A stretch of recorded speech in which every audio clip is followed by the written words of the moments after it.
Mesdames et messieurs, au début de ce mois, j'ai reçu au palais un groupe d'enfants curieux de découvrir et de comprendre ce qu'est le métier de roi.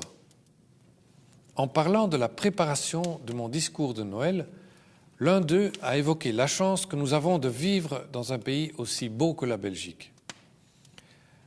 Malgré les difficultés personnelles que nous rencontrons, malgré l'insécurité dans le monde et les menaces qui pèsent sur les grands équilibres mondiaux, osons voir les choses avec un autre regard. Un regard qui voit au-delà de ce qui manque, au-delà de ce qui fait défaut, un regard qui s'émerveille. Notre manière de voir les choses conditionne notre façon d'agir.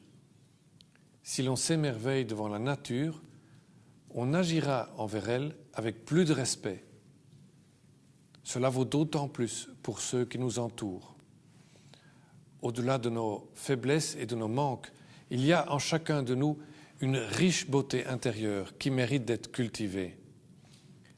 À Holsbeek, dans une maison de repos que j'ai récemment visitée, les équipes soignantes aident les personnes âgées à révéler ce qu'elles ont de beau en elles, au-delà de ce que la maladie ou la vieillesse leur a enlevé. Cela les a amenés à imaginer ensemble de nouvelles façons de tisser des liens avec le voisinage. Nous y avons vu des gens heureux. Un tel regard sur la vieillesse est porteur d'espoir. S'émerveiller de la beauté de la vie nous donne 1000 occasions de mieux la vivre et de mieux aider d'autres à bien la vivre. L'émerveillement nous pousse à être créatifs. À Namur notamment, j'ai été impressionné par un projet qui rassemble des techniciens, des entrepreneurs et des artistes. Ils y apprennent à s'étonner, à s'émerveiller devant de simples objets du quotidien, des outils ou des technologies qu'ils croyaient connaître. Ils se mettent eux-mêmes à inventer et à innover.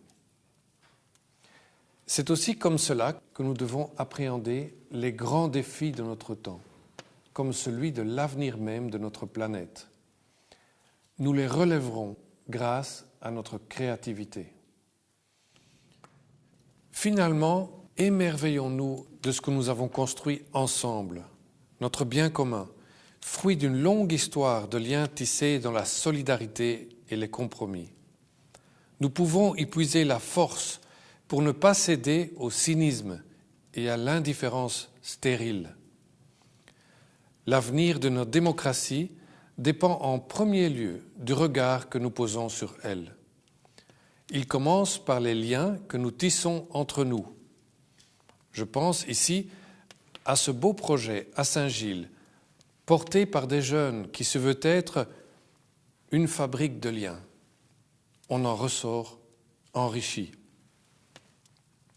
Il y a aussi ces jeunes d'origine immigrée que la reine et moi avons rencontrés récemment à Vilvoorde. Ils y ont développé des projets d'intégration sociale en construisant sur la découverte de l'estime de soi. La beauté de leur regard en disait long.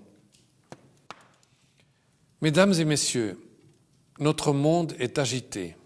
Des foyers de tension et de crise se multiplient. Nous avons plus que jamais besoin d'émerveillement. Nous en avons besoin pour nos enfants et leur avenir. Faisons ce choix ensemble.